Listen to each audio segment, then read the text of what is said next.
Ouça isso! Em 2013, Ben Arfa dizia que ainda sonhava em ganhar a bola de ouro. Um ano depois, estava indo jogar ao lado de caras como Harry Maguire, no Hull City por empréstimo. E, no entanto, mesmo que Ben Arfa tivesse sido repetidamente hostil com Benzema, insistindo que os dois não eram amigos, quando perguntaram ao vencedor da bola de ouro o que ele achava da transferência, ele disse: Hatem era o Messi. Eu o vi fazer coisas incríveis. Se ele tivesse seguido o caminho que foi traçado para ele, eles estariam jogando lado a lado. Em termos técnicos, são a mesma coisa. Mas, embora o próprio Ben Arfa soubesse que estava no limite, confessando que minha carreira tem sido como um jogo de Super Mario e meus créditos acabaram. Esta é a minha última vida. 8 jogos depois, a única partida que o Hull City havia vencido foi aquela em que o mantiveram no banco. E de repente, Ben Arfa perdeu a cabeça. Um dia, a caminho do treino, ele saiu de casa a toda velocidade no seu Mercedes e bateu tão forte num carro estacionado que este foi parar no jardim de alguém. Mas ainda assim, ele simplesmente continuou a dirigir. E de alguma forma, isso não foi aviso suficiente de que ele não estava no estado mental certo para jogar futebol, porque no dia seguinte, ele estava entre os 11 titulares contra o Man United. 30 minutos depois, Steve Bruce começava a se perguntar se estava imaginando coisas. Ele podia jurar que Ben Arfa mal se movera, então pediu a um dos analistas para rodar os dados, e este o olhou de volta em choque. Ben Arfa havia percorrido menos distância em campo do que o próprio goleiro. Num instante, Steve Bruce gritou para ele sair do campo e disse que ele nunca mais seria bem-vindo no Hull City. Enquanto isso, o Newcastle, que tinha emprestado o jogador, ficou tão chocado com tudo o que aconteceu que decidiu rescindir o contrato ali mesmo, pagando a indenização, mesmo faltando apenas 6 semanas para o fim. Mas poucos dias depois, ninguém mais conseguia contato com ele. Preocupados com o sumiço, foram até a casa dele para verificar se estava tudo bem, e então descobriram que ele havia fugido do país, deixando todos os seus pertences para trás. Ben Arfa tinha verdadeiramente desaparecido, e por um tempo o mundo pensou que, aos 28 anos de idade, a sua história tinha chegado ao fim. Olha, isto pode parecer estranho, mas tudo o que acabei de dizer era, na verdade, ridiculamente previsível. Ben Arfa nunca foi exatamente normal. Aos 12 anos, ele já estava entrando na academia de Clairefontaine, a famosa fábrica de prodígios do governo francês que revelou nomes como Henry, Mbappé e Anelka. E mesmo que, 3 anos depois, já fosse apontado como o maior talento francês de todos os tempos, com Manchester United, Chelsea, Ajax e Milan de olho nele, o que mais o tornaria famoso não seria nenhum gol que ele marcou. Foi o fato de que, mesmo enquanto um documentário estava sendo gravado na base, ele não conseguiu se controlar e acabou sendo flagrado em câmera, entrando em uma briga com Abou Diaby. Sim, o Abou Diaby, que chegou a ser filmado gritando com ele e fazendo uma ofensa pesada envolvendo a mãe dele. Antes mesmo de assinar o primeiro contrato, todo o país já conhecia os problemas de temperamento dele, e aquilo era só o começo. Pouco depois, o Lyon conseguiu levá-lo para sua base, e quem o esperava lá era um jovem atacante chamado Karim Benzema. No primeiro ano juntos, levaram o Lyon à final do campeonato francês Sub-16, onde Ben Arfa marcou apesar da derrota. No ano seguinte, uniram forças com Samir Nasri e venceram o Europeu Sub-17, com Ben Arfa a marcar em todos os jogos até a final, e de repente, ambos foram promovidos à equipa principal. Por 3 anos eles saíam do banco e mudavam o ritmo dos jogos, tendo um papel essencial na campanha que levou o Lyon a conquistar 6 troféus nesse curto período. E então, com o Benzema assumindo aos poucos como o principal atacante e o Malouda saindo pro Chelsea, o Ben Arfa começou a temporada com 2 gols para bater o PSG por 3-2. Dias depois, marcou mais 2 contra o Stuttgart, passando pela defesa inteira e finalizando de um ângulo quase impossível. Na mesma fase, foi convocado pela primeira vez para a seleção e marcou em menos de meia hora na estreia. Em pouco tempo, Ben Arfa e Benzema já tinham tomado conta do Lyon. Parecia que tinham tudo para dominar por anos, mas aí o Ben Arfa fez o que sempre fazia. Vieram brigas com o treinador, com o presidente, até com o próprio Benzema. E mesmo com a diretoria tentando apaziguar, renovando o contrato antes do fim da temporada, ele acabou se envolvendo numa briga feia no vestiário. E apesar de ter conquistado 3 troféus naquele ano, arrecadando todos os prêmios, com Benzema nomeado o melhor do país e Ben Arfa a receber o prêmio de Jovem Jogador do Ano, as coisas ficaram tão ruins que ele forçou a saída do clube, rejeitando propostas de Man United, Arsenal e Real Madrid. Em vez disso, ele acabou indo para os rivais do Marselha quase por vingança, demitiu o empresário e praticamente fugiu quando o clube tentou travar a transferência, chegando a deixar um cheque de 90 mil euros no vestiário e só reaparecendo depois no tribunal no meio de uma enorme batalha judicial. Durante o processo, ainda chamou o Lyon de clube pequeno e foi para cima do presidente publicamente em público. No dia em que eu assinei, você disse que me trataria como um filho. Me diz agora, é assim que você trataria o seu próprio filho? 12 milhões de euros depois, Ben Arfa chegava ao Marselha como a contratação mais cara da história do clube, mas isso não mudaria nada. 2 semanas após chegar, Ben Arfa já havia brigado com Djibril Cissé, e mesmo depois de 11 jogos do campeonato, já tendo 6 gols e 4 assistências, numa partida da Liga dos Campeões contra o Liverpool, ele começou brigando com outro colega antes mesmo do jogo, sendo deixado no banco, e depois se recusou a entrar quando o treinador o chamou.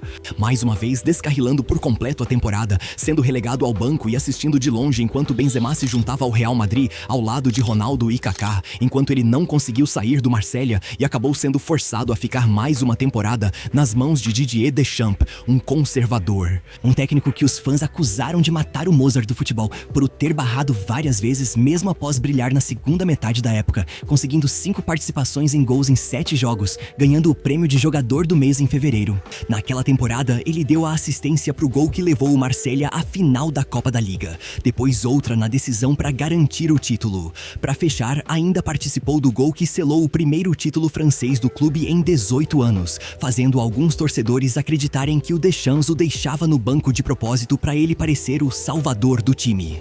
E eu imagino que o Ben Arfa acreditou nisso, porque mais uma vez ele entrou em greve. Disse à imprensa que estava disposto a passar a temporada inteira sem jogar, e no melhor estilo Ben Arfa, fugiu para Paris. Em questão de dias, o Marselha percebeu que não tinha outra saída a não ser desistir e deixá-lo ir. Olha, eu acho que é neste ponto que temos que aprofundar um pouco mais na psicologia de Hatem Ben Arfa, porque, como você explica que um jovem de 23 anos, já com 15 títulos em seu nome, mais do que nomes como Maradona, Kaká e Zidane, ao longo de suas carreiras inteiras, um cara que Platini chamou de o novo Maradona, que Thierry Henry chamou de um monstro do futebol, alguém que se envolveu em sérios confrontos com Cissé e Benzema, e mesmo depois de tudo isso, ainda insistiam que acontecesse o que acontecesse, ele era tecnicamente tão bom quanto o Messi. Então, como explicar o fato de não receber propostas de um clube realmente de primeira linha? A verdade é que só apareceram Galatasaray, Newcastle e Werder Bremen. O que tinha de errado com esse cara? Bom, como eu sempre digo, quando um jogador parece fora de controle, olhe primeiro pro empresário, em alguns casos raros, pro pai, e no pior cenário, pros dois. Veja bem, ficou bem claro que, no último ano de Ben Arfa no Lyon, a loucura atingiu um nível totalmente novo, o que é interessante, já que isso aconteceu precisamente quando ele demitiu seu antigo agente e fez com que seu assessor pessoal, Michel Vazzini, assumisse também essa função. E quem é esse cara? Ele era o vizinho da porta ao lado que, ao crescer, se aproximou demais do miúdo assim que percebeu o seu talento. E mesmo agora, mais de uma década depois, ele ainda vivia com ele e o seguia para onde quer que fosse. Mas espere um segundo, precisamos falar sobre o pai. Kamel foi um ex-internacional tunisiano. Estava no sangue de Hatem ser jogador de futebol. No entanto, eles não se davam bem. Ben Arfa o acusou repetidamente de não ter qualquer afeto por ele, alegando que ele nunca o abraçou ou disse que o amava uma única vez em toda a sua vida. De fato, um de seus companheiros de equipe uma vez atribuiu seu temperamento à sua relação com o pai, alegando que era como se ele estivesse tentando orgulhar alguém que simplesmente não estava lá.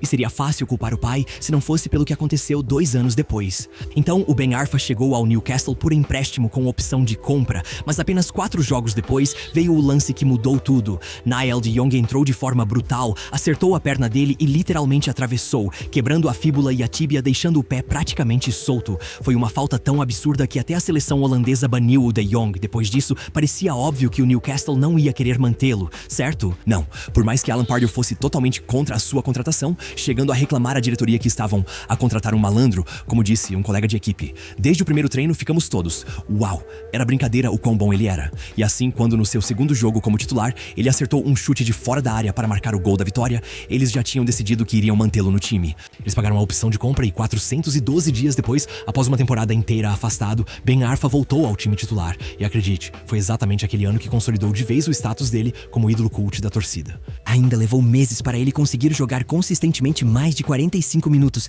e, no entanto, pouco mais de um mês depois daquela primeira partida contra o Blackburn Rovers, Ben Arfa pegou a bola perto do círculo central, disparou pelos 3 primeiros jogadores, puxou-a de volta e quando ele a chutou para o gol, 2 jogadores estavam caídos no chão. Ele havia corrido mais de 70 metros com a bola. Foi um gol que lhe rendeu a indicação ao prêmio Prêmio Puskás, um dos mais bonitos da história da Premier League. E mesmo assim, 92 dias depois, ele pegou a bola ainda mais atrás no campo, saiu em velocidade com os toques milimetricamente cronometrados e finalizou no fundo do gol, como um companheiro de equipe disse em uma entrevista pós-jogo. Não são muitos que conseguem driblar um time inteiro e marcar, mas fazer isso 2 vezes? Uau! A tudo isso, some-se o fato de que, durante o período mais decisivo da temporada do Newcastle, Ben Arfa estava contribuindo com um gol a cada 85 minutos, jogando principalmente no meio-campo, levando-os a terminar a apenas 4 pontos dos 4 primeiros, o melhor resultado deles em quase uma década. E em apenas 5 meses, Ben Arfa se tornou o queridinho dos fãs. Na verdade, ele até conseguiu ser convocado para o campeonato europeu, mas foi aí que as coisas correram terrivelmente mal. Ben Arfa teve pouco mais de 1 hora em campo, não marcou, não deu assistência, não venceu uma única vez, e ainda assim conseguiu causar caos no vestiário. Chegou a gritar que jogadores piores do que eu jogam quando querem, e ficou tão agressivo com o treinador que precisaram convocar uma audiência do comitê disciplinar depois do torneio, o suficiente para ele perder o controle de vez. Isso aí foi antes de seu próprio pai invadir o prédio e atacar seu agente atual, Michel Vazin, dando-lhe uma cabeçada e gritando para todos ouvirem: "Você roubou meu filho! Não tem vergonha? Já faz 3 anos que você o roubou de nós." Ele disse mais tarde à imprensa que o Vazin havia conspirado para sempre para separar Ben Arfa de sua família, a fim de ter ainda mais controle sobre ele, e que já fazia 5 meses desde a última vez que tiveram notícias dele. Até hoje, ninguém tem certeza de quem está certo, mas entre ter um pai abusivo e ser usado como fantoche por um mestre manipulador, não é de admirar que Ben Arfa tenha acabado assim. Depois dessa audiência, ele foi cortado da seleção e só voltaria a jogar por ela mais 2 vezes até se aposentar. No clube, até começou bem o ano, mas logo foi afastado por mais uma lesão e passou a maior parte da temporada vendo o time afundar na tabela. E mesmo que no retorno disse que ainda sonhava em ganhar a bola de ouro, mas a relação com Alan Pardew só piorava. A torcida virou de vez contra o treinador e passou a colocar os dois em lados opostos, usando Ben Arfa como símbolo da revolta. Chegaram a fazer montagens com o rosto dele no corpo do Che Guevara, chamando-o de última esperança do clube, enquanto colocavam toda a culpa em Pardew. A partir daí, tudo desmoronou. Com o apoio de alguns jogadores mais experientes, Pardew o isolou completamente, se recusando a colocá-lo como titular, mesmo com o Newcastle perdendo 11 dos últimos 14 jogos da temporada. No fim, ainda o mandou para o time sub-21. Como Ben Arfa disse, parecia que eu tinha sido trancado num quarto escuro sem saída. Eu era um prisioneiro, eu vi o inferno, e foi neste ponto que tudo o que descrevi no início do vídeo aconteceu. Eles o enviaram para o Hull City. 9 jogos se passaram, com a saúde mental de Ben Arfa piorando mais rápido do que nunca, e um dia ele desapareceu. Enquanto todos se preocupavam com o ex-prodígio francês, o técnico do Nice, Claude Puel, um homem sempre fascinado pelas histórias que ouvia, na época em que trabalhava no Lyon, folheou a sua lista telefônica, conseguiu o número do Ben Arfa, prometeu-lhe que podia dar a volta à sua carreira e num piscar de olhos estava de volta à TV, dizendo à imprensa que, mesmo que o Real Madrid ligasse agora, eu ainda assim assinaria com o Nice. Por um breve momento, parecia que tudo estava perfeito, até que a Federação Francesa bloqueou a transferência. O motivo? A única partida que ele havia feito pelo sub-21 do Newcastle ainda contava como oficial, e somada ao período no Hull City, violava a regra da FIFA que impede um jogador de atuar por 3 clubes na mesma temporada. Mesmo após vários recursos, nada deu certo, e por 9 meses, Ben Arfa ficou sem clube, chegando a cogitar a aposentadoria aos 28 anos. Sua única ligação com o futebol eram jogos de 5 contra 5 com amigos, só para manter a forma, afirmando que iria ao Polo Norte para jogar futebol se fosse preciso. Enquanto isso, um jornal resumiu tudo de forma cruel, dizendo que Ben Arfa agora não passava de uma história triste para ser contada no bar da esquina, mas eles erraram feio. Convencido a se reerguer pelo presidente do Nice, Jean-Pierre River, Ben Arfa voltou a ser aquele cara diferente. Já no terceiro jogo, ele puxou uma arrancada absurda, deixou 5 marcadores no chão e fez a galera pirar. Depois, meteu um golaço ainda mais sinistro contra o Saint-Étienne. Chegou a 9 participações em gol nos primeiros 9 jogos e fechou o ano como um dos nomes mais falados da França. Foram 15 participações em gols nos últimos 15 jogos, terminando como o 4º maior artilheiro da liga, mesmo atuando principalmente no meio-campo. Ele levou o Nice ao top 4, só 2 pontos atrás do segundo colocado, o melhor resultado do clube desde os anos 70. Um impacto tão absurdo que até o Cantona cravou que ele era o melhor jogador da França e ainda detonou o Deschamps ao vivo na TV por não convocá-lo para Euro 2016. Mas se eles não o queriam, bem, o PSG, o Barcelona, o Chelsea Paranaense e o Atlético certamente o queriam. E sendo Ben Arfa um fã de longa data do PSG, a decisão foi fácil. Era hora de viver o seu sonho de infância. Quer dizer, o que poderia dar errado? Unai Emery nunca o quis no clube, mas com Ben Arfa disponível de graça, Ibra de saída e a diretoria procurando um jeito rápido de preencher sua cota de craques, nem se deram ao trabalho de perguntar ao treinador. Incluíram uma cláusula contratual que lhe daria 75 mil euros extras por mês, só por chegar a tempo aos treinos e não falar demais na mídia, e esperaram o melhor. Mas de que adiantava tudo isso se, ao longo do ano, o Unai Emery se recusava a usá-lo em qualquer competição que não fosse a Copa da França? E mesmo lá, ele foi barrado a partir da semifinal, mesmo tendo participado de 9 gols nos 3 jogos anteriores do torneio. Em certo momento, Emery ainda o expôs na frente do elenco, dizendo para ele: "Você tem de parar de falar como se fosse o Messi, você não está nem perto dele." Ao que, com razão, o cara perdeu a cabeça de novo, mas de um jeito bem mais engraçado, retaliando Unai Emery ao imitar repetidamente o seu sotaque na frente de todos. Depois dando ao presidente do clube, Nasser Al-Khelaifi, o mesmo tratamento quando este tentou forçá-lo a aceitar uma transferência para a Turquia, humilhando-o tanto na frente do emir do Catar que ele entrou em um acesso de raiva, prometendo que nunca mais jogaria pelo PSG. A real é que o Ben Arfa não ligou muito pra isso. Ele resolveu tirar até o último centavo do clube. Ficou o último ano inteiro sem jogar um único minuto e ainda aparecia direto comendo kebab em food truck enquanto o resto do time tava ralando no treino. E ele ainda postou uma foto no Instagram com um bolo de aniversário, exatamente um ano desde a última vez que o Unai Emery tinha convocado ele pra um jogo. Mas a vingança mais doce só veio depois que ele foi embora. Quase um ano depois, o PSG chegou à final da Copa da França. E do outro lado estavam Ben Arfa e seu novo clube, o Rennes. Ele já vinha carregando o time desde as quartas, então, quando ficaram 2 gols atrás, pisou fundo. E de forma quase milagrosa, ao fim da noite, o troféu era deles.